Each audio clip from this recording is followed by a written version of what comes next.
¿Estamos? Sí, Oscar. Bueno, chicos, vamos a empezar. Mil disculpas por la demora. Hemos tenido un problema con el aula que teníamos, con el aula que teníamos asignada, pero ya estamos.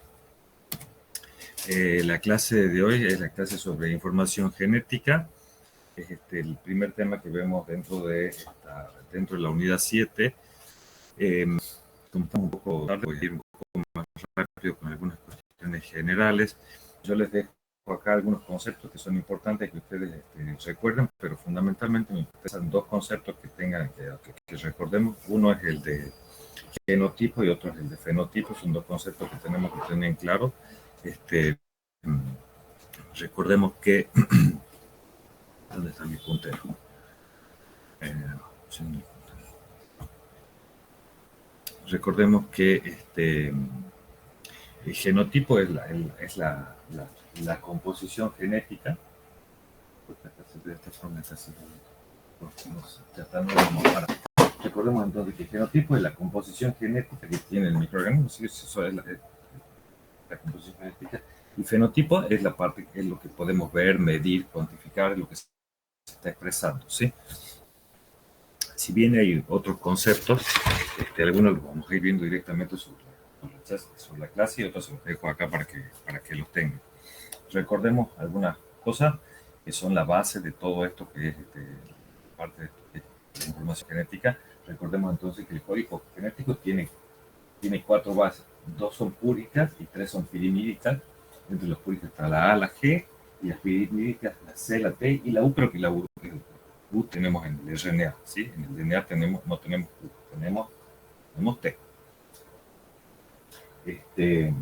Lo otro y fundamental que tenemos que recordar es que el código genético se llaman tripletes, ¿sí? Tres bases van a codificar para un aminoácido. Y que hay 64 tripletes, 61 tripletes que codifican para los aminoácidos. Después tenemos codones de iniciación y los codones de stop. El otro concepto fundamental que tenemos que tener en cuenta es que el código genético es degenerado. Estamos repasando algunas cosas de biología y química. El código genético es degenerado, quiere decir que, como ustedes pueden ver en la tabla esta, tenemos para algunos aminoácidos más de un triplete puede codificar, o sea, más de un codón puede codificar para un mismo aminoácido. Y fundamentalmente, cuando pasa eso, en general, esas diferencias en tripletes están dadas en la última base, ¿sí? Si ustedes ven, bueno, no se ve mucho como lo están viendo ustedes acá, las personas que están acá en la cátedra, lo están viendo por mí, lo ven mejor porque la están viendo con más definición a la imagen. Pero, por ejemplo, no sé, para acá, para leucina, ustedes pueden ver que todos estos tripletes de leucina empiezan todos con la misma base. Tienen la segunda base es la misma, es la tercera posición la que varía. Y eso es fundamental tener en cuenta ese tipo de cosas para lo que es vamos a hablar hoy. Este código genético es lo que es, además de ser degenerado, decimos que es universal. Eso quiere decir que los tripletes de los que hablamos, ese código genético, o sea, los codones que corresponden para un determinado aminoácido, es igual en todos los organismos, microorganismos u organismos superiores, eucariotas, procariotas, bacterias, arqueas, todos usan el mismo código genético, con algunas excepciones. Con algunas excepciones que son las que yo muestro acá, que no es que ustedes se las tengan que saber. Esto está solamente para ilustrar que el código genético es universal, pero que hay algunas excepciones. Vamos ya un poco más a lo que es la clase de hoy. Si bien vamos a hablar de cosas que tienen que ver con lo que es el genotipo de un microorganismo, no lo podemos desconectar de lo que es el fenotipo del microorganismo, porque después vamos a ver que cuando hablemos en la diapo siguiente sobre lo que son las mutaciones, muchas veces esas mutaciones, muchas veces, no siempre, se ven manifestadas en un fenotipo diferente, como ustedes podrán imaginarse, ¿sí? Cuando hablamos, oh, este es un mutante, porque tiene un fenotipo diferente. No siempre la mutación se ve expresada en un fenotipo diferente, pero muchas veces sí. Pero no tenemos que confundirnos que con que nosotros veamos para un microorganismo en particular dos fenotipos diferentes, quiere decir que efectivamente estamos hablando de un mutante de ese microorganismo. La imagen, podemos tener modificaciones, lo que yo quiero ejemplificar acá, podemos tener modificaciones en el fenotipo que no sean mutaciones, ¿sí? Que son variaciones transitorias. Necesitaría tener algo que pueda apuntar. No sé, una lapicera que tenga en mano, no sé, cualquier cosa. No, usa la tuya, no.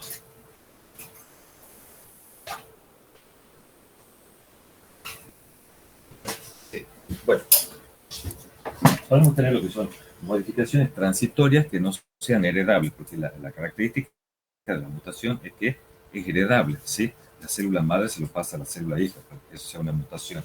Puede haber cambios que son transitorios en la expresión génica y que son solamente eso, modificaciones en el fenotipo dadas por las condiciones ambientales, ¿sí? A su vez, cuando no son mutaciones, se caracterizan también porque afectan a la mayoría de la población, que hay una diferencia con mutaciones y cuando se produce una mutación, hay una pequeña proporción, hay una subpoblación de células que recibe la mutación. Cuando hay cambios que son debido a condiciones ambientales, la mayoría de la población cambia su expresión génica porque ese cambio ambiental afecta a toda la población. Y que se revierten cuando cambian las condiciones, y también otra característica de las que no son mutaciones fenotípicos, que no son cambios en el genotipo, que revierten cuando cambian las condiciones. Cuando las condiciones ambientales vuelven a ser las mismas, podemos tener el mismo genotipo, el fenotipo que teníamos antes. La imagen que yo les muestro acá es de una levadura con la que yo trabajaba hace un tiempo, la tengo ahí guardada, en algún momento la vamos a rescatar, que se caracteriza porque, bueno, se llama Sporisorium, una levadura que habíamos aislado de caña de azúcar, y que una de las características que tiene este microorganismo es que condiciones de cultivo en las que lo pongan, él va a ser el fenotipo que va a mostrar. Acá ustedes pueden ver 3 colonias del mismo microorganismo incubado en las mismas condiciones, solo que la composición del medio de cultivo es diferente. Y como ustedes pueden ver, la morfología que tiene la colonia que forma el microorganismo es completamente diferente, solo por la composición del medio de cultivo. Lo que estamos viendo ahí no son mutaciones en el microorganismo, son solamente modificaciones en el fenotipo dadas por la condición ambiental en la cual se encuentra el microorganismo, en este caso la composición del medio de cultivo. Ahora sí, cuando hablamos de mutaciones, son modificaciones en el genotipo, ¿sí? El genotipo es el que está modificado y que no, en el caso particular de hoy, de la clase de hoy, no están asociados a transferencia de material genético exógeno, como ustedes van a ver en la clase que viene. Cuando sí hay modificaciones en el genotipo asociadas a material genético exógeno que incorpora el microorganismo. En la clase de hoy hablamos de modificaciones propias del material, de modificaciones genéticas, de modificaciones del propio material genético del microorganismo. Algunas características que tienen es que, bueno, por un lado, son heredables, es decir, pasar de lo que sería la célula madre a la célula hija. Yo les decía, pueden ocurrir con un cambio en el fenotipo o no. Puede ser que no se vea un cambio en el fenotipo. En general decimos que son irreversibles. Si ocurre una modificación en ese material genético que va a pasar de una célula madre a la célula hija, ese cambio es irreversible a menos que ocurra una nueva mutación, con lo cual podamos volver al genotipo original. Si no, ese cambio en la secuencia del material genético va a ser irreversible.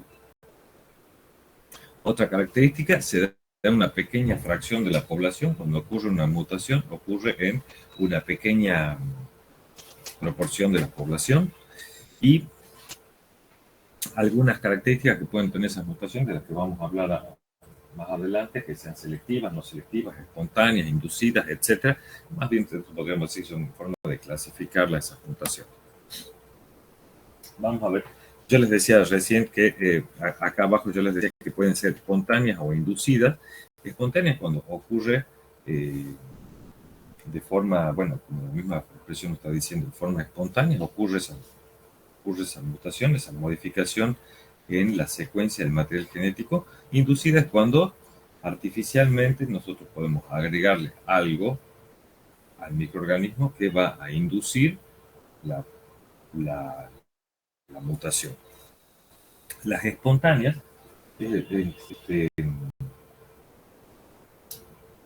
las, las espontáneas,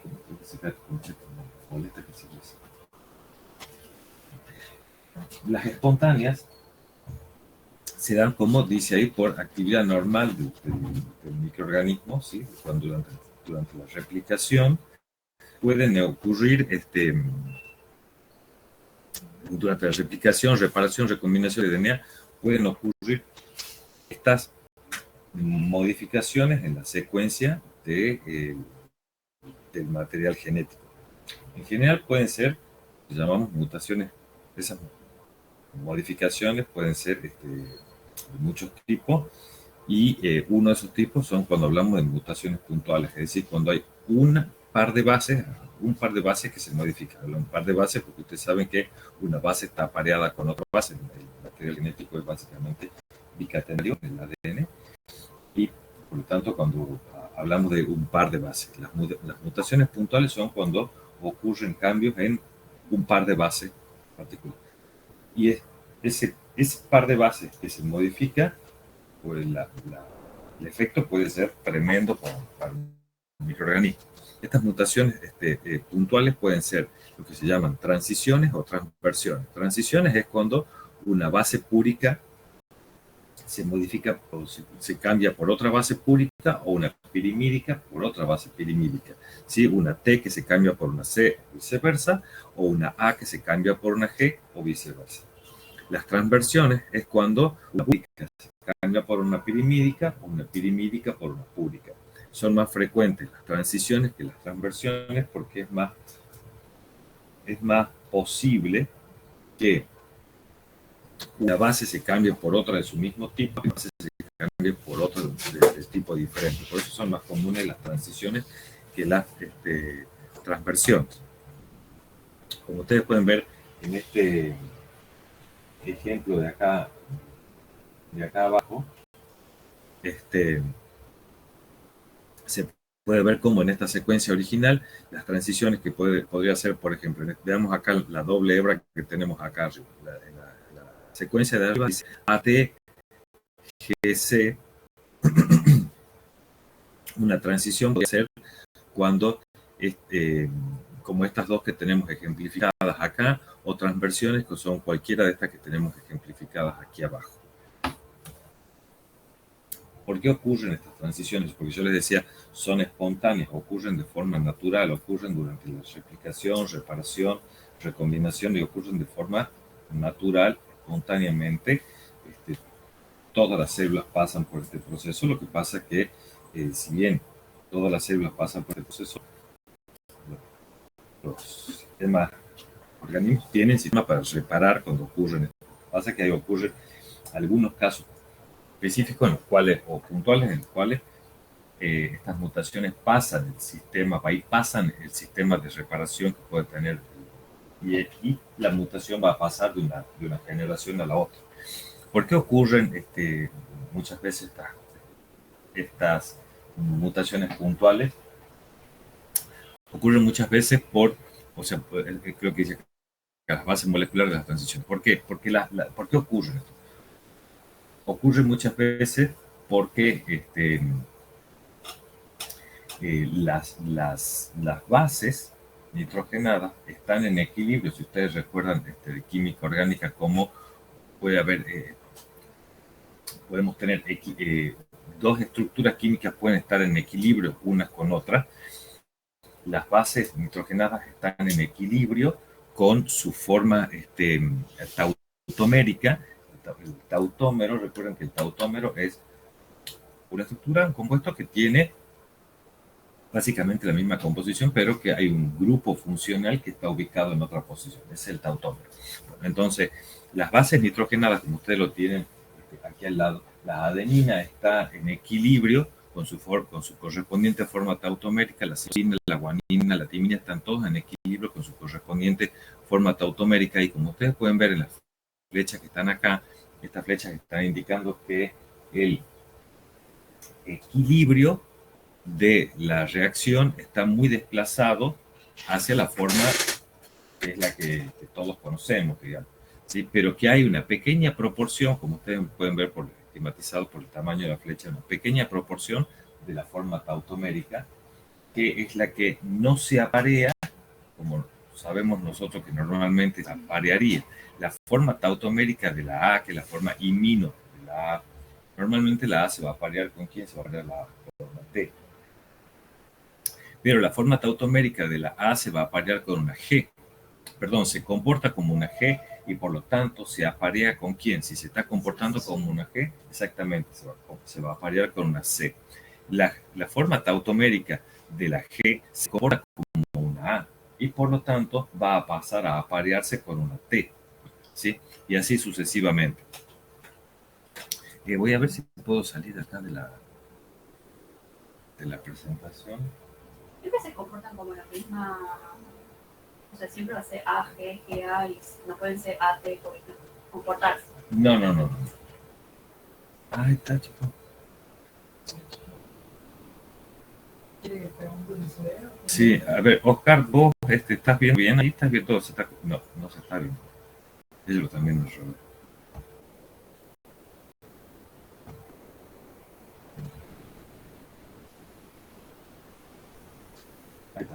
Ahí se ve bien, profe. La diapo se ve, Carlitos. ¿Qué es lo que querés? Listo, perfecto. Bueno. Entonces yo les decía, esto es uno de los motivos por los cuales van a ocurrir las mutaciones puntuales, un cambio puntual en una base. ¿Por qué? Porque las bases pueden estar en equilibrio con lo que se llama su forma tautomérica, que va a llevar a que la base no se aparee con lo que normalmente esperaríamos que se aparee. ¿Sí? Una A, en lugar de aparearse con una T, se termina la A apareando con una C, ya que su forma tautomérica se comporta como una G. Y así sucesivamente, igual que con los otros ejemplos, las otras bases que ustedes tienen mencionadas acá. De esta forma, por ejemplo, lo podemos ver acá. Si esta es la secuencia de DNA, cuando tenemos, por ejemplo, acá, tenemos una de las bases que está en su forma tautomérica, cuando ocurra la replicación, esta forma tautomérica, recordemos lo que decíamos acá, que la G, la forma tautomérica de la G, se va a comportar como una A y por lo tanto se va a aparear con una T, ¿sí? Entonces, esta G durante la replicación, esta G que está en su forma tautomérica, va a pasar a comportarse como una A y por lo tanto a aparearse con una T en lugar de aparearse con una C, que es lo que esperaríamos, ¿sí? Y cuando ocurre, va a pasar luego el próximo ciclo de replicación, tenemos acá la secuencia mutante producida, donde acá tenemos la T, que ya está incorporando a una A, ya está apareándose con una A, y esta ya es una secuencia mutante. Esto, la G, que estaba en su forma tautomérica, luego en otro ciclo de replicación por el equilibrio va a terminar apareándose como se apareaba normalmente con una C, y esto va a ser una secuencia wild type, salvaje, a diferencia de esta que es una secuencia mutante. Otra forma por las cuales pueden ocurrir mutaciones puntuales es cuando se generan lo que se llaman sitios apurímicos, aunque también pueden ocurrir sitios apirimídicos, en los cuales recuerden que un nucleótido, el nucleótido es la base, el azúcar y el fosfato, ¿sí? Bueno, un nucleótido, el nucleótido en la secuencia de DNA, el nucleótido puede, por acción, por ejemplo, de agentes desaminante o puede llevar a... puede perderse la base, pública. No quiere decir que se corta la molécula de DNA porque la cadena no está dada por las bases. Las bases permiten el apareamiento entre las dos hebras del DNA, pero no son los que forman el esqueleto de la cadena de DNA. Entonces, puede perderse una de las bases sin que eso implique una ruptura en la cadena de DNA, sino que solamente se pierde una base, y una vez perdida la base, que es lo que se muestra acá, puede perderse de forma espontánea o por agentes químicos, puede perderse una base y generarse, o sea, un sitio apurínico, y este sitio apurínico va a llevar a que se introduzca luego en otros ciclos de replicación una base que no es la base que debería haber estado según lo que corresponde a lo que es la secuencia salvaje, ¿sí? La secuencia wild type que tenía el microorganismo, producto de que se perdió, ya sea espontáneamente o por acción de agentes químicos, puede perderse una base y generarse un sitio apurínico. También se pueden generar sitios apirímicos, son más frecuentes la generación de sitios apurínicos. Profe, disculpe, lo sí, interrumpo. Sí. ¿Las mutaciones por formación de sitio apurínico entonces son otro tipo de mutaciones puntuales o son otro tipo de mutaciones espontáneas por la numeración que tienen las diapositivas? Es otro tipo de mutaciones espontáneas, en realidad, y de mutaciones puntuales. Bien. Son dos cosas, digamos. Es un tipo de mutación puntual y a su vez ocurren de forma espontánea. ¿Sí? No sé si respondo tu pregunta. Sí, yo es porque quería saber si era dentro de las mutaciones puntuales como el otro título, como el de bases moleculares de transiciones, o era otro tipo de mutación espontánea para la numeración, digamos. Es otro tipo es otro tipo de mutación puntuales y es una mutación espontánea. Bien, ¿sí? bien. Porque la generación de un sitio apurínico va a dar lugar a un cambio puntual y por lo tanto es una mutación puntual. A su vez es otro tipo de mutaciones espontáneas porque ocurren de forma espontánea. Eso le ocurre normalmente al microorganismo, si bien uno puede inducirlo en el laboratorio, pero ocurren de forma espontánea. Bien, gracias, profe. El otro motivo por el cual, u otra forma por la cual pueden ocurrir mutaciones puntuales y que también son espontáneas, es por acción de especies reactivas del oxígeno.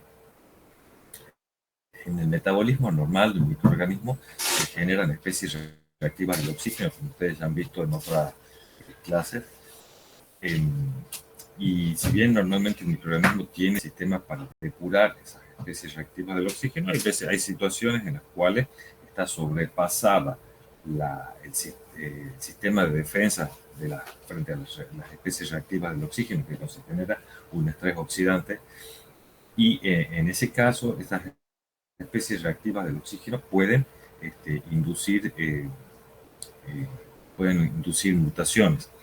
El caso más conocido dentro de lo que son las mutaciones es la conversión de la guanina,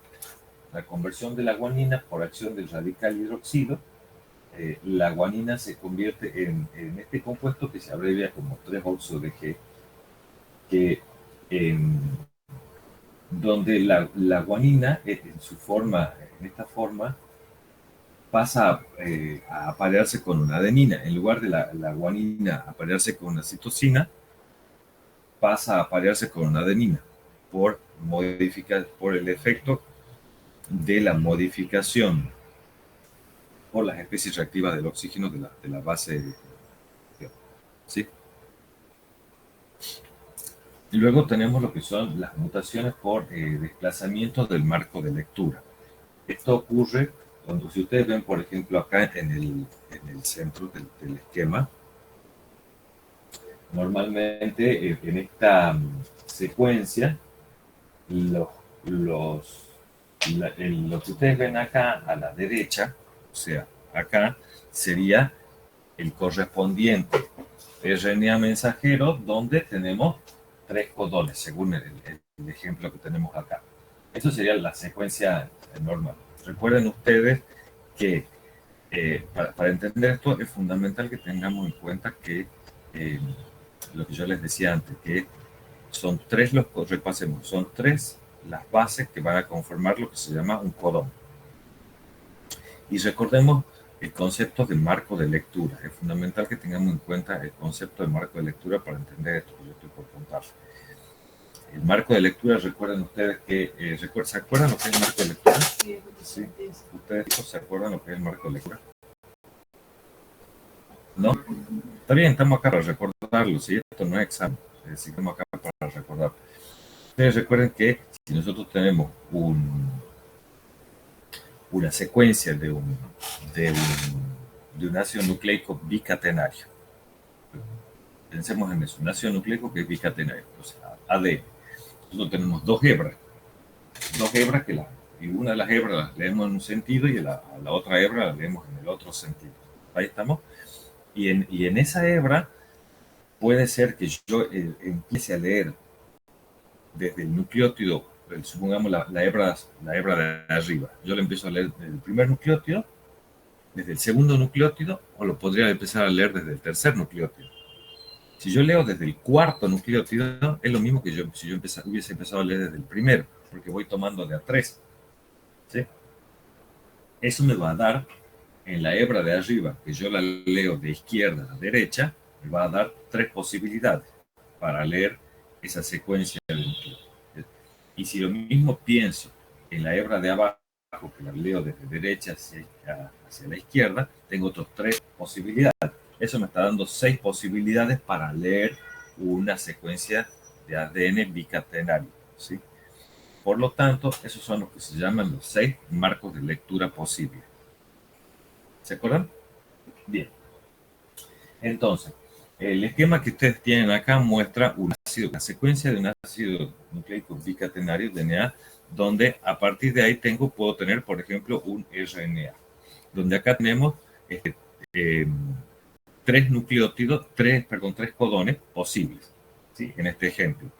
Si por X motivo, motivo por los cuales ya vamos a hablar, se genera una inserción de un nucleótido en medio de la secuencia, eso va a dar lugar a una modificación en el marco de lectura.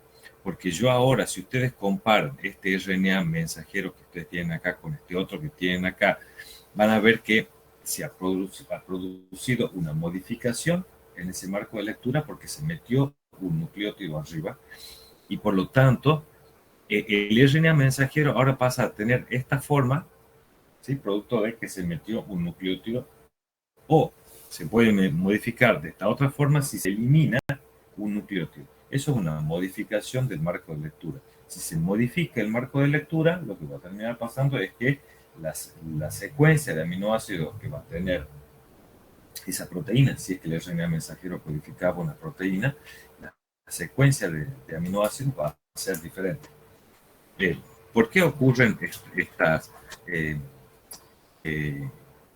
modificaciones? ¿O por qué pueden aparecer, por ejemplo, o aparecer nucleótidos nuevos o desaparecer? O sea, ¿por qué pueden darse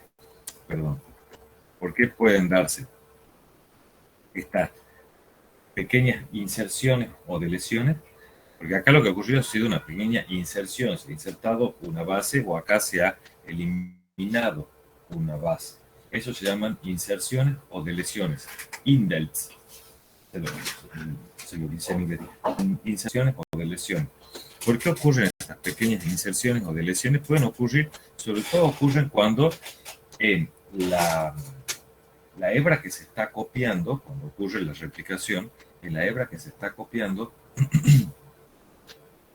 hay secuencias repetitivas. Cuando hay secuencias repetitivas, muchas veces ocurren estas pequeñas inserciones o deleciones. Por ejemplo, en esto que ustedes tienen acá, hay una secuencia repetitiva que es la que aparece acá. Fíjense que aparece A.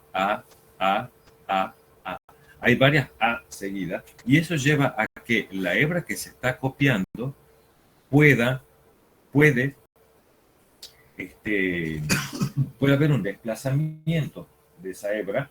En realidad puede haber un desplazamiento tanto de la hebra que se está copiando como de la hebra parental, y que es lo que aparece acá, un desplazamiento en la hebra nueva, la que se está copiando, o en la hebra parental, producto de la estructura que toma o que puede tomar el material genético cuando ocurre en secuencia repetitiva, y que van a llevar a que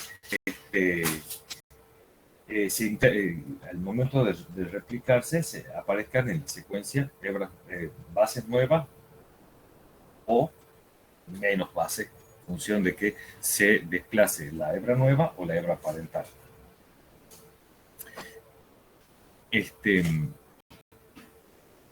No tenía yo acá una imagen. Sí. Me voy a adelantar con esto. Esto básicamente termina ilustrando a qué me refiero yo, qué es lo que pasa cuando yo introduzco una base, y qué quiere decir que se modifique un marco de lectura. Fíjense ustedes, por ejemplo, una frase como esta: 1 más 1 son 2. ¿Sí? Acá tenemos, esto es una frase hecha con palabras de 3 letras. Imaginemos que cada una de esas palabras es un codón que está formado por 3 letras. En este caso, estas que están acá y terminan conformando esta frase. ¿Qué pasa si yo sobre esta frase hago una mutación puntual e inserto una letra que ocurre con ese marco de lectura? Yo, por ejemplo, inserto una A en esta posición que está acá. Inserto una. Al insertar una A, todo el marco de lectura de la frase se ve modificado. También podría, si yo modifico la frase por deleción, o sea, al eliminar una base puntual, puede modificarse también el marco de lectura. El marco de lectura lo puede modificar no solamente por una inserción, sino que lo puede modificar por una deleción. Yo acá en este otro ejemplo que está acá, ¿qué ocurre con el marco de lectura? Solamente por la eliminación de una base. Pero fíjense a su vez que yo podría recuperar el marco de lectura si, por ejemplo, he perdido el marco de lectura por adición de una base. Yo podría recuperar el marco de lectura si tengo una deleción de una base después. Puede llegar a recuperarse. Fíjense en este ejemplo que está acá, puede recuperarse el marco de lectura. A su vez, si yo la inserción que tengo son de 3 nucleótidos de determinada forma, puede ser que yo conserve el marco de lectura si bien tenga una palabra más acá en el medio. Si yo, por ejemplo, adiciono 3 letras a la frase, acá en el medio, está justo siguiendo el marco de lectura, la frase se va a hacer más larga, no se ha perdido el sentido mismo de la frase, si bien ahora la frase es más larga.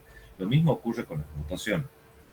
Cuando ocurre una mutación por inserción de una base, por deleción de una base, por inserción más deleción de una base, porque se inserten 3 bases, por ejemplo, puede ser que yo tenga una pérdida en el marco de lectura. Por lo tanto, imaginemos que nuestro RNA mensajero codifica para una proteína.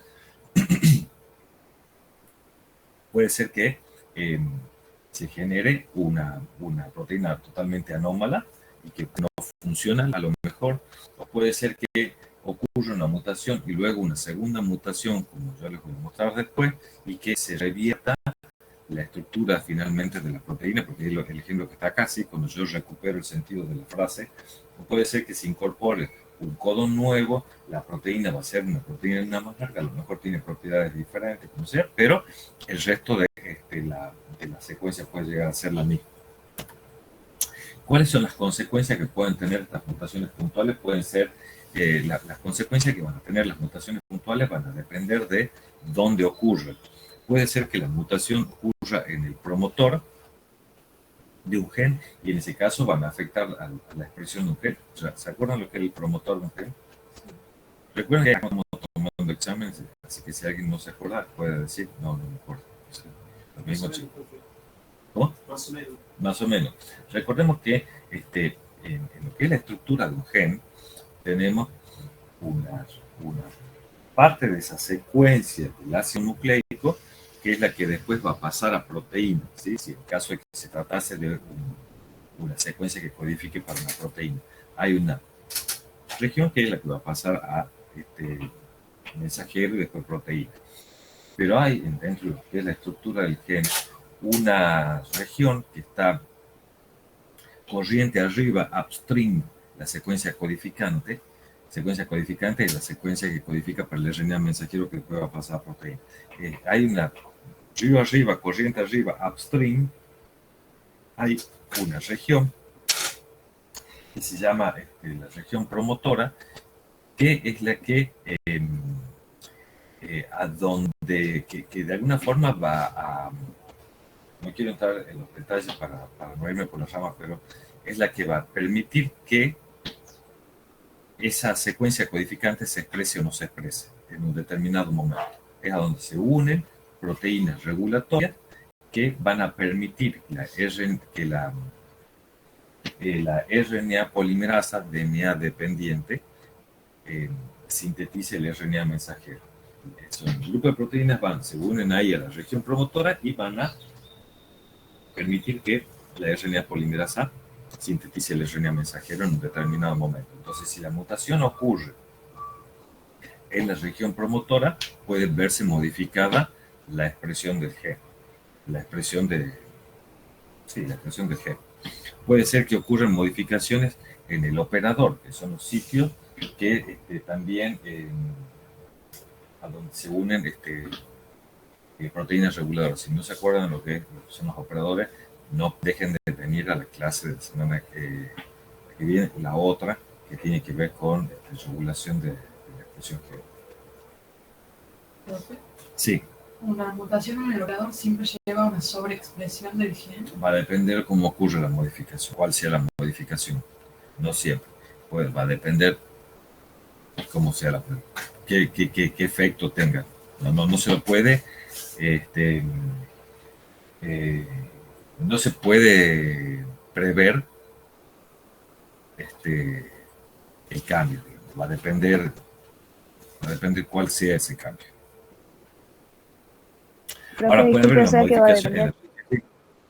Disculpe, va a depender si la proteína es reguladora o represora, entonces. O sea, represora o activadora. Sí, va a depender si es un activador o es un represor, pero va a depender también de cuál sea ese cambio. No siempre puede ser que tenga mayor afinidad, que tenga menor afinidad, en qué posición de la secuencia del promotor o del operador ocurra el cambio. No se puede, no hay una regla. Bien, va a depender de la situación particular.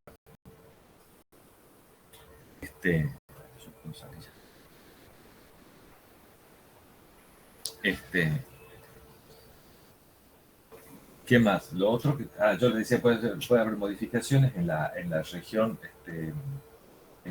codificante. La región codificante es la región que es la que está codificada la secuencia de aminoácidos cuando se trata de una proteína. Pueden ser de diferentes tipos. Algunas pueden ser lo que se llaman con sentido erróneo, que es cuando se modifica un codón por otro y por lo tanto, cuando son con sentido erróneo, cuando llevan a un cambio en el aminoácido que se está codificando. En el ejemplo que ustedes tienen acá, tenemos en el ADN teníamos, por ejemplo, esta secuencia que va a llevar a este RNA mensajero y que tiene esta proteína y que cuando ocurre una mutación puntual, sobre todo en la primera o la segunda base, porque en esto es fundamental tener en cuenta lo que yo les decía antes, el código genético es degenerado, hay más de un nucleótido que puede codificar para el mismo aminoácido y que cuando los cambios ocurren en la tercera posición, muchas veces no son cambios que después se vean, no dejan de ser mutaciones, pero no son cambios que se vean reflejados en la secuencia de proteínas. Pero cuando ocurre un cambio en la secuencia de proteínas son lo que se llaman con sentido erróneo y que se dan cuando hay cambios en la primera o en la segunda posición del codón. En nuestro ejemplo acá, cuando se ve como un cambio en este codón que era G, se cambia por GTG. Fíjense que el cambio está dado en la segunda posición. Acá hay una A y acá hay una T, que lleva a que la leucina pase a ser histidina en la secuencia de proteínas. Es una modificación, lo que se llama con sentido erróneo.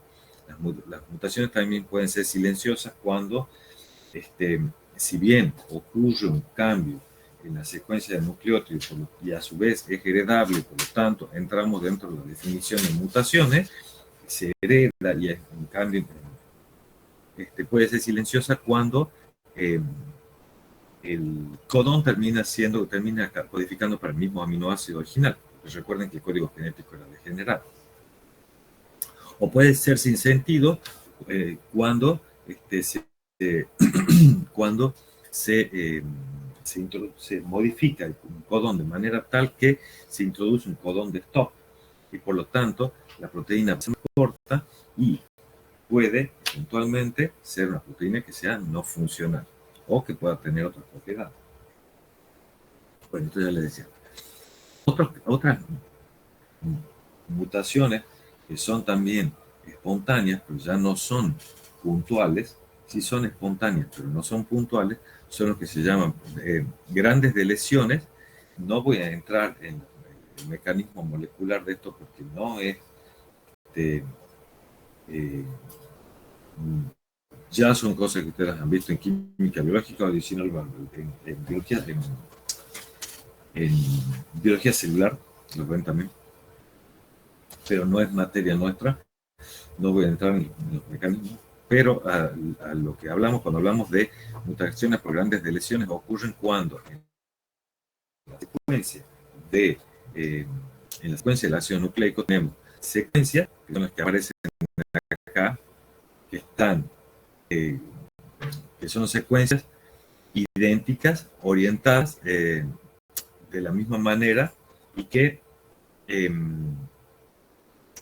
por su secuencia pueden hibridarse unas con otras, que es lo que aparecen acá, ¿sí? Y por la forma en la que esto se resuelve a nivel molecular, que es en lo que no quiero entrar, no voy a entrar, por la forma en la que esto se resuelve, esto puede perderse y por lo tanto se producen grandes deleciones en el material genético.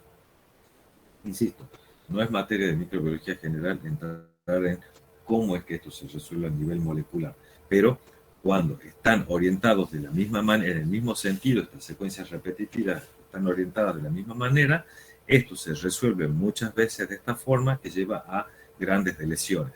Cuando están orientados de forma en sentido contrario, esto se resuelve de esta otra manera y ocurre lo que se llama una inversión en la secuencia de cosas. Y en este caso también esto que ocurre de forma espontánea, no son mutaciones puntuales porque no es un cambio puntual en una base, sí son cambios heredables y de forma espontánea. Otra forma en la cual pueden ocurrir mutaciones de forma espontánea son lo que se llaman mutaciones insercionales, que están ocasionadas o causadas por lo que se llaman elementos genéticos transponibles, que son las secuencias de inserción y los transposones. Las secuencias de inserción son estos elementos genéticos formados por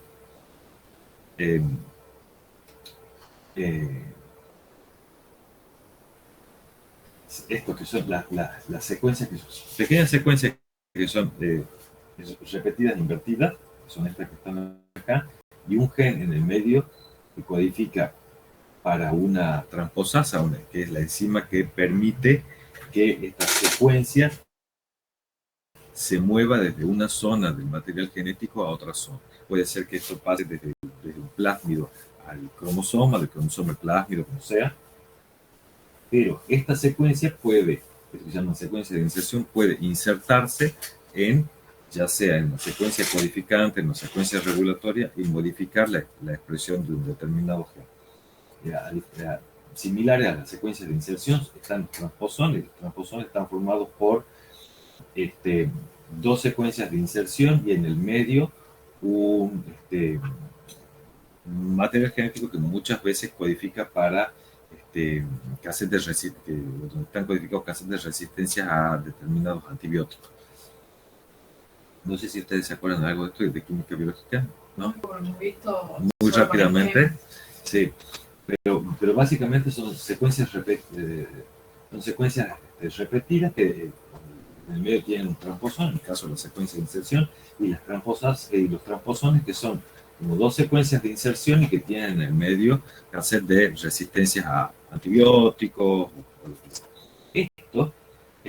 Estos elementos genéticos, tanto las secuencias de inserción como los transposones, tienen la capacidad o la posibilidad de estar insertados en una zona del material genético y saltar a otra zona del material genético. Al saltar de una zona a otra, pueden insertarse dentro de una secuencia codificante y por lo tanto inactivar.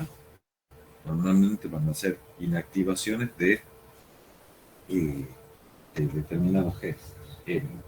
Al saltar de una zona a otra, puede ser que en su ubicación original se pierda en su ubicación original y solamente aparezca en una nueva ubicación, o que sea conservativa y por lo tanto la secuencia original, su posición original se conserva y va a aparecer copiado en otra región del material genético. En general lo que van a causar son interrupciones en la expresión de determinados genes y así.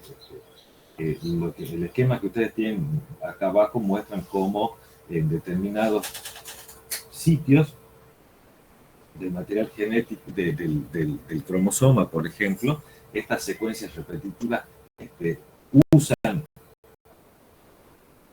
esto como diana para insertarse ahí, por ejemplo, el transposón o la secuencia de inserción. Pero no son detalles que ustedes tengan que saber, ¿sí? Solamente está para ilustrar cómo es que el transposón o la secuencia de inserción van a insertarse en un determinado lugar. Otras mutaciones que pueden ocurrir se llaman translocaciones, que es cuando una parte del material genético se copia y aparece en otra región del material genético. El ejemplo, como ejemplo solamente les muestro un microorganismo con el que estábamos trabajando hasta hace poquito en el laboratorio, una cepa que aislamos nosotros en el laboratorio y que le secuenciamos el genoma a este microorganismo. Se llama Agrobacterium tumefaciens. Agrobacterium tumefaciens es un microorganismo que normalmente es patógeno para plantas. Esta cepa con la que nosotros estábamos trabajando no era patógena de plantas. Agrobacterium tumefaciens tiene la particularidad de tener dos cromosomas, no tiene uno solo como tiene la enorme mayoría de los microorganismos. Tiene, no nuestra cepa, Agrobacterium tumefaciens en general tiene dos cromosomas. A su vez, otra particularidad que tiene Agrobacterium tumefaciens es que uno de esos dos cromosomas es circular y el otro es un cromosoma que es lineal. El microorganismo con el que nosotros estamos trabajando, esto no es nada que ustedes tengan que saber, es solamente un ejemplo. Dentro del cromosoma, lo que ustedes ven acá es la representación de los dos cromosomas. El cromosoma circular, que es este que está puesto acá, y el cromosoma lineal, que está puesto acá. Esto es solamente una representación, es un programa que permite representar, hacer una gráfica del cromosoma, nada más, ¿sí? Esta es una representación de uno de los cromosomas y este es el otro cromosoma del microorganismo. En el cromosoma lineal del microorganismo con el que nosotros estábamos trabajando, teníamos un grupo de genes que eran los genes que a nosotros nos interesaba, nos siguen interesando estudiar. Y una cosa curiosa que tiene, que encontramos nosotros en el cromosoma de este microorganismo, es que acá están los tres genes que a nosotros nos interesaban de este microorganismo, ¿sí? Nosotros vimos que en el cromosoma de este microorganismo está este gen que ustedes ven acá en amarillo y la mitad del rojo que ustedes ven acá, están copiados e invertidos en otra región del cromosoma. La mitad del amarillo y la mitad del rojo. Eso les da una serie de propiedades particulares al microorganismo. ¿Sí? Son translocaciones, un segmento que se traslada de una región a otra.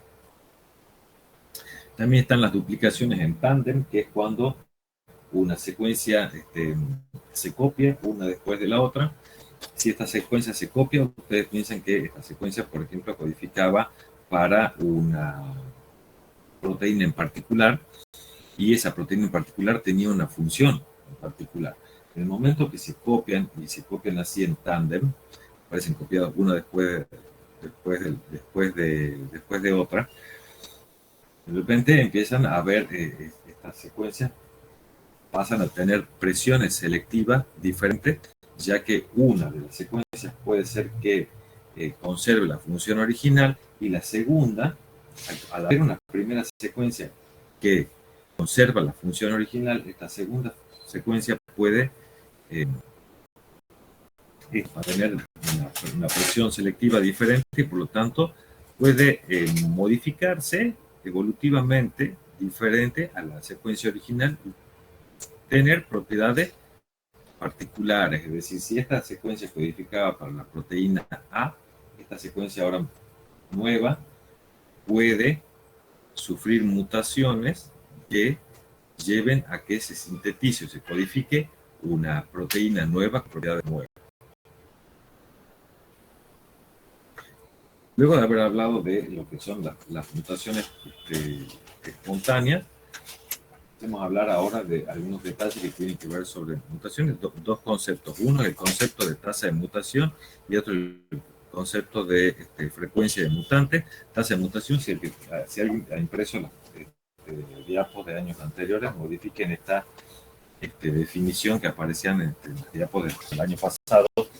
Dos conceptos. Uno es el de tasa de mutación, desde el número de mutaciones que se producen en una unidad de tiempo. Tasa, siempre cuando hablamos de tasa, en general estamos hablando de velocidad. En este caso, cuando hablamos, por ejemplo, de la velocidad del auto, son los kilómetros que recorre en una unidad de tiempo.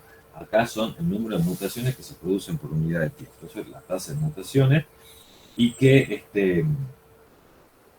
normalmente esa unidad de tiempo no es... está referido, cuando hablamos de tasa de mutación, se corresponde al periodo de vida de una célula o las generaciones que ocurren o de divisiones celulares que ocurren. En este ejemplo, por ejemplo, teníamos acá una célula por la que va pasando por una serie de divisiones celulares. Cuando ocurre una mutación acá en esta división, vamos a tener acá dos células con mutación. En este caso, por ejemplo, ¿cuántas mutaciones han ocurrido? Acá ha ocurrido una mutación. ¿Cuántas divisiones celulares han ocurrido? Han ocurrido 7 divisiones celulares. Por lo tanto, la tasa de mutación es una mutación sobre 7 divisiones celulares, o sea, 1 sobre 7. Esa sería, en este ejemplo, la tasa de mutación. Y la frecuencia de mutantes es la frecuencia con la que se observa una mutación en una población.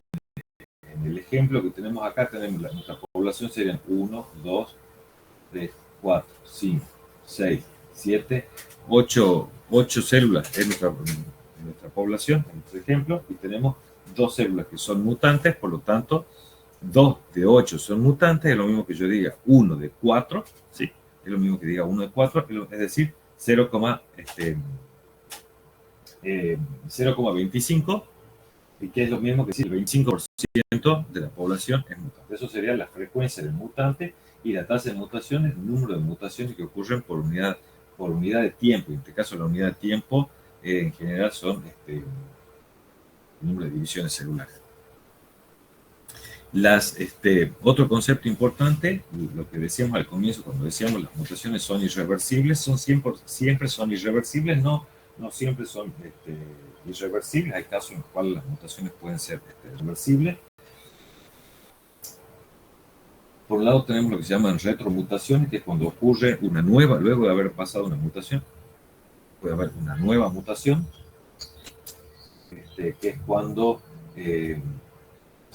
la nueva mutación ocurre en el mismo sitio donde antes había pasado la primera mutación. En ese caso hablamos de retromutación.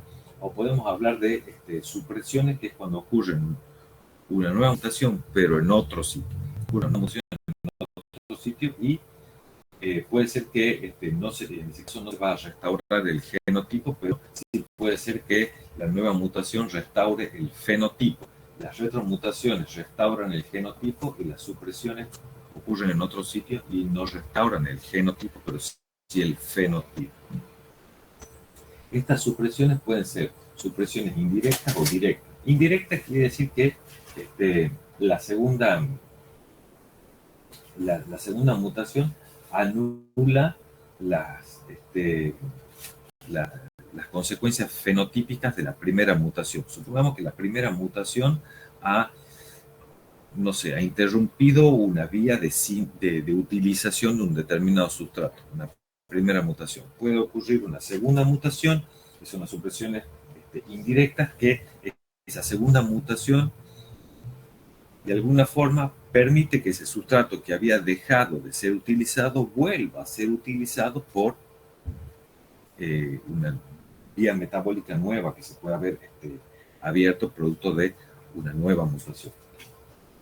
Y son directas cuando la supresión corrige el producto del primer gen mutado. Por ejemplo, una segunda mutación en el mismo gen, tenemos una secuencia donde ocurre una mutación, por ejemplo, al comienzo de la secuencia codificante puede ocurrir una segunda mutación en el mismo gen, no en la misma base, sino en otra base del mismo gen, y que esa segunda mutación restablezca a lo mejor la estructura de la proteína que se había perdido con supresiones intragénicas, o pueden ser supresiones intergénicas cuando ocurre una mutación en otro gen, pero que esa mutación del gen permita suprimir la mutación en el primer gen. El ejemplo que siempre se da de supresiones intergénicas, que son estas que están acá abajo, las supresiones intergénicas, es cuando se da, por ejemplo, se introduce por una primera mutación, por ejemplo, un codón de stop. Ocurre una mutación puntual y se introduce un codón de stop. Puede ocurrir una nueva mutación en, por ejemplo, los RNA. Recuerden que había muchos tipos de RNA, pero siempre hablamos de 3 tipos. Uno de los tipos de RNA de los que hablamos son los RNA de transferencia. El RNA que lleva el aminoácido al ribosoma. Bueno, normalmente un codón de stop no es reconocido por un RNA de transferencia que lleve un aminoácido, porque es un codón de stop. Bueno, puede darse una nueva mutación en un RNA de transferencia que se genere un RNA de transferencia que sí pueda reconocer un codón de stop y meter un aminoácido. En este caso es una supresión intergénica. Si bien hay una mutación, hay una nueva mutación en los RNA de transferencia que permiten sobrepasar el problema de la inserción del codón de stop. ¿Se entiende? Bien. Otros conceptos que tienen que ver con, digamos, todos estos mutantes. Cuando se generan estos mutantes, ¿cómo los podemos aislar? Porque decíamos que ocurre en una pequeña proporción de la población. Ocurren estos mutantes. ¿Cómo los podemos aislar a los mutantes? Típicamente los podemos aislar, por ejemplo, cuando los mutantes que se generan son mutantes auxótrofos. ¿Auxótrofo qué quiere decir? Auxótrofo quiere decir que un auxótrofo es decir, un microorganismo que requiere un determinado nutriente para crecer. Los auxótrofos para un determinado nutriente, requiere un determinado nutriente y sin ese nutriente no puede crecer. Supongamos que la mutación puntual que estamos buscando tiene que ver con la auxotrofía para un determinado nutriente. Entonces, en su caso, lo que uno puede hacer para aislarlo a ese mutante auxótrofo, cuando uno tiene una placa donde hay, en esta placa de Petri, de todas estas colonias, queremos aislar, por ejemplo, cuál es la colonia que corresponde a un mutante auxótrofo para algo. Bueno, lo que se puede hacer para aislarlo es replicar cada una de estas colonias en 2 placas de Petri, en una con un medio completo, donde está el nutriente que el microorganismo requiere, y otra placa donde no está presente el nutriente que el microorganismo requiere. Entonces a la misma colonia se la replica, se la cultiva en los 2 medios de cultivo. Luego de que esto se pone a incubar, se pueden ver cómo todas las colonias que yo analice las voy a tener creciendo acá en un medio completo y las colonias del microorganismo que sean auxótrofos no van a poder crecer en un medio donde el nutriente ese en cuestión está faltando. ¿Se entiende lo que quiero decir? Sí. ¿Sí? Así es una forma para aislar mutantes, otra forma para aislar mutantes, pero millones de ejemplos. Te juro que la última vez que yo voy a mostrar todavía no estoy de acuerdo con otra forma de aislar mutantes es por ejemplo, lo que se llama el enriquecimiento por penicilina. Recuerden que la penicilina, eso ya lo han visto en las clases anteriores, la penicilina es un antibiótico que va a afectar qué cosa, qué cosa afecta del microorganismo. La pared celular. Claro, va a sintetizar, sí, no es que afecte la pared, afecta la síntesis de la pared. Lo cual quiere decir que si el microorganismo no está creciendo, si el microorganismo no está creciendo, la penicilina no lo va a afectar. Para que la penicilina afecte al microorganismo, el microorganismo tiene que estar creciendo. O sea, su pared tiene que estar en síntesis. Si su pared no está en síntesis, la penicilina no lo va a afectar. Entonces se parte de ese principio para aislar, mutantes. Por ejemplo. Una pregunta, el tema de la venta a vosotros fue el primero, me quedó muy claro, digamos. ¿Acá? O sea, ¿por qué cómo se aísla, claro? Bueno, ya, déjame que termine y vuelvo a lo. Si yo tengo un medio definido, químicamente definido, recuerden que el medio químicamente definido quiere decir que yo conozco toda la composición del medio de cultivo. Tengo un medio definido donde están todos los nutrientes presentes, salvo ese nutriente que el microorganismo auxótrofo mutante necesita para crecer. Están todos los nutrientes salvo ese. ¿Quién va a poder crecer? Va a poder crecer aquel microorganismo que no sea auxótrofo para ese determinado nutriente. Si ese medio de cultivo a su vez está suplementado con penicilina, la penicilina va a afectar y va a impedir el crecimiento de los microorganismos que sean salvajes, que no sean auxótrofos, ¿sí? ¿Quiénes son los que van a quedar? Por lo tanto, ¿quiénes son los que se van a morir? Los que no sean auxótrofos.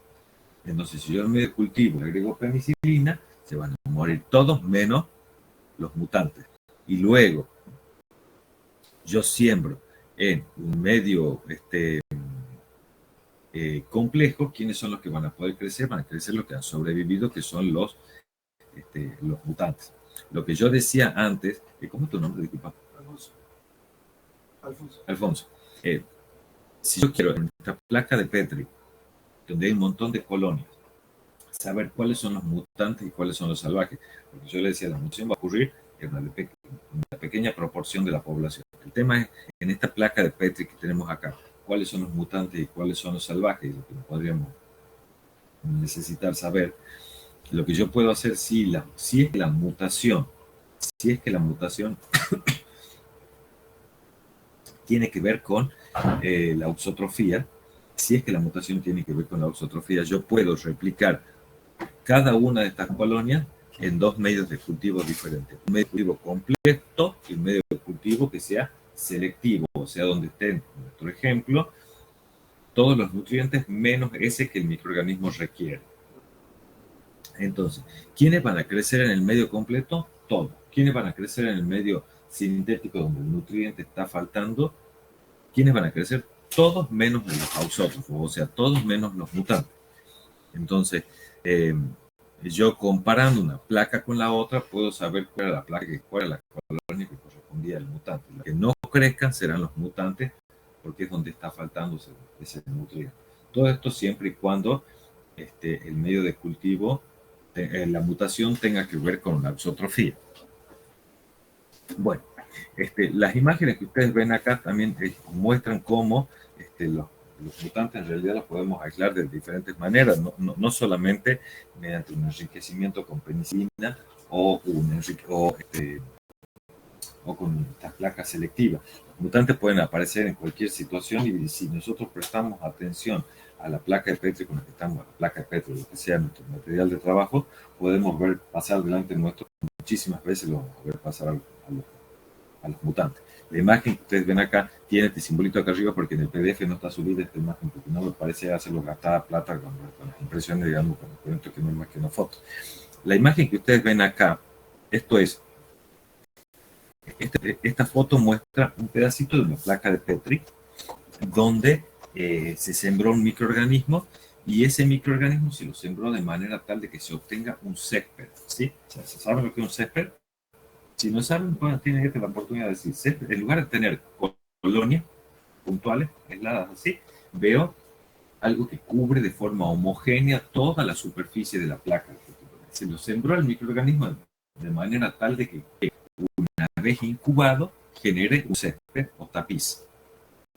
Bueno, así lo sembró ese microorganismo y en el centro de la placa se puso un antibiótico. ¿Qué es lo que nosotros vamos a esperar? Que el microorganismo crezca como un césped, como un tapiz sobre toda la superficie de la placa y a la vuelta de esa zona donde pusimos el antibiótico no crezca y que tengamos un halo de inhibición. Sin embargo, eso es lo que está acá. Acá está puesto el antibiótico. Sin embargo, ustedes pueden ver en esta este es el halo de inhibición. Acá está el antibiótico y este es el halo de inhibición generado a la vuelta de este compuesto. Ustedes pueden ver en esta imagen cómo, si bien este es un halo de inhibición a la vuelta del compuesto que se puso acá en el centro, aparecen estas colonias, estas pequeñísimas colonias. ¿Qué son esas pequeñísimas colonias? Se supone que esto es un halo de inhibición. Eso corresponde a pequeñas colonias de un mutante que resiste a ese determinado compuesto. Otra forma que nosotros lo podemos ver, esta es otra placa de Petri donde se sembró un microorganismo que cuando crece forma colonias que son pigmentadas. No importa por qué son pigmentadas ni cómo, no es el tema de conversación, sino que forman colonias que son pigmentadas. Y cuando vemos la placa de Petri pueden aparecer de repente colonias que no están pigmentadas. Muchas veces nosotros cuando estamos trabajando en el laboratorio, no les digo a ustedes porque son todavía estudiantes, pero cuando uno está muchas veces trabajando en el laboratorio, uno ve una placa así, lo primero que uno piensa es que la placa está contaminada. ¿Por qué? Porque yo estoy trabajando con un microorganismo que forma colonias, en el ejemplo que estamos ilustrando acá, forma colonias de color rojo, pero de repente aparecen 2 o 3 colonias blancas. Entonces pensamos que en realidad nuestro cultivo está contaminado. Y puede ser que no esté contaminado, sino que lo que está apareciendo es un mutante de mi propio organismo. O si yo voy y observo con una lupa o con un microscopio el borde de las colonias de un microorganismo, puedo ver cómo los bordes de las colonias pueden ser diferentes, producto de mutaciones que mi microorganismo tiene. Pero las mutaciones pueden ser no solamente espontáneas, sino que también pueden ser inducidas, y es cuando se utilizan mutágenos, sustancias físicas, o sea, se hace un procedimiento químico o físico para inducir mutaciones en el material genético. O sea, que pueden ser también no solamente espontáneas, sino que pueden ser también inducidas. Las gráficas que ustedes tienen acá, estas 3 gráficas, muestran el efecto de 3 mutágenos diferentes. El V, que es algo que ustedes ya han visto en otra parte de la materia, de la asignatura, un mutágeno químico que se llama etilmetanosulfonato, que es un agente químico que genera mutaciones, y este otro compuesto químico que es una aflatoxina. Las aflatoxinas son metabolitos secundarios que producen algunos hongos en determinadas situaciones de cultivo particulares, en condiciones ambientales particulares, producen unos metabolitos que se llaman aflatoxinas o micotoxinas, en realidad, micotoxinas, que son muy mutagénicas. Entonces se ve el efecto de 3 mutágenos particulares: un mutágeno químico, que es el tilmetanosulfonato, la radiación ultravioleta, y una micotoxina, que es la aflatoxina B1, sobre el efecto que tienen sobre una secuencia de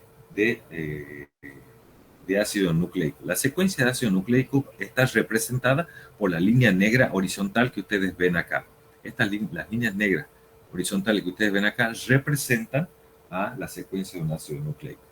Las líneas rojas representan la frecuencia con la que ocurre una determinada mutación en una determinada posición de ese ácido nucleico.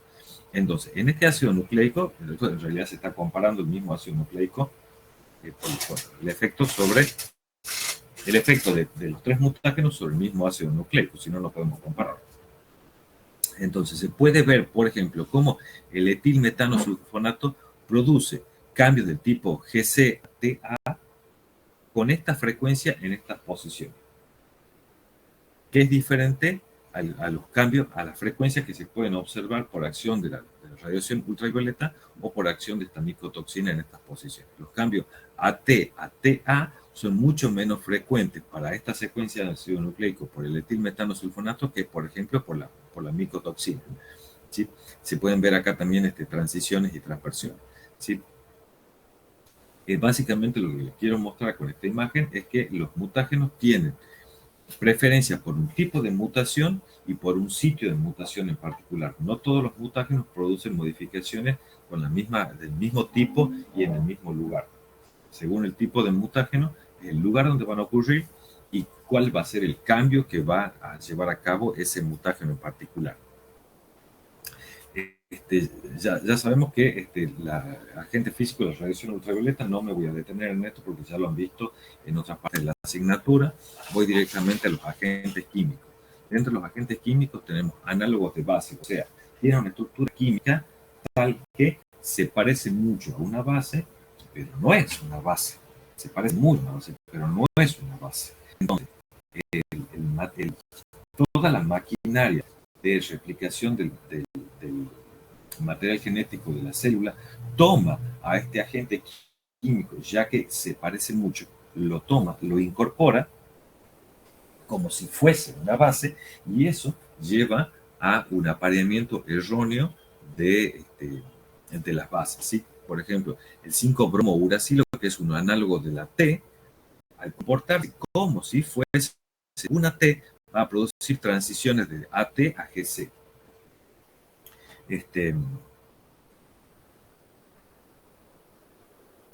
Y otro mutágeno químico, la 2-aminopurina, que es un análogo de la A. Otros agentes, no quiero entender mucho, si ya fui pasado.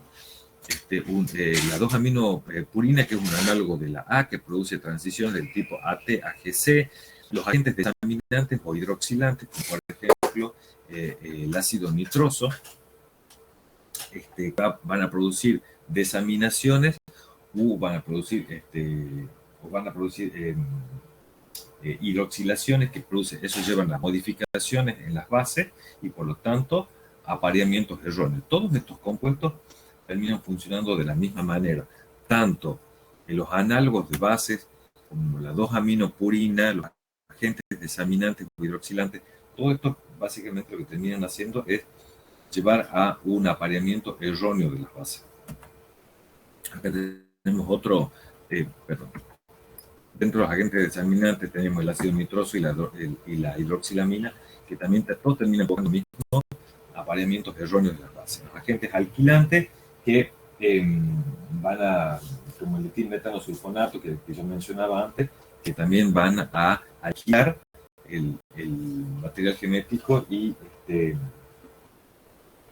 llevan también a un apareamiento erróneo de las bases. No quiero detenerme en esto. Sí tenemos también sustancias intercalantes como el bromuro de tirio. ¿Se acuerdan ustedes del bromuro de tirio? ¿No sentí hablar del bromuro de tirio? Ustedes son jóvenes, no sentí hablar del bromuro de tirio. Pero antes, cuando hacíamos una reacción de PCR, nuestra reacción de PCR después, ¿cómo visualizamos una PCR normalmente? Ponemos un gel de agarosa donde sembramos nuestra muestra.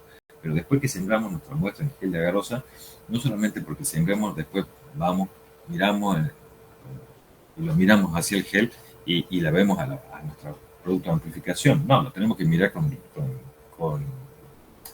irradiarlo con luz ultravioleta. ¿Sí? Pero no porque yo lo irradio con luz ultravioleta voy a poder ver mi producto de amplificación. Al gel le tengo que poner una sustancia que permita que el producto de PCR se vuelva fluorescente frente a la radiación ultravioleta. ¿Sí? Antes se usaba muchísimo, todavía queda alguna gente por ahí usando el bromuro de tirio. El bromuro de tirio es un compuesto que se intercala entre las bases y hace que cuando se irradia con luz ultravioleta, fluorece. Pero eso sirve no solamente para el laboratorio, sino que eso también puede ocurrir sobre un organismo vivo. El bromuro de etilo, hay, por ejemplo, otros compuestos, el naranja de acridina, derivados de la flavina como la proflavina, se intercalan en las bases y llevan a modificaciones en el marco de lectura, que es lo que hablábamos también antes, cuando hablábamos, ¿se acuerdan? Cuando hablábamos de mutaciones puntuales que decíamos pueden ocurrir cambios en el marco de lectura.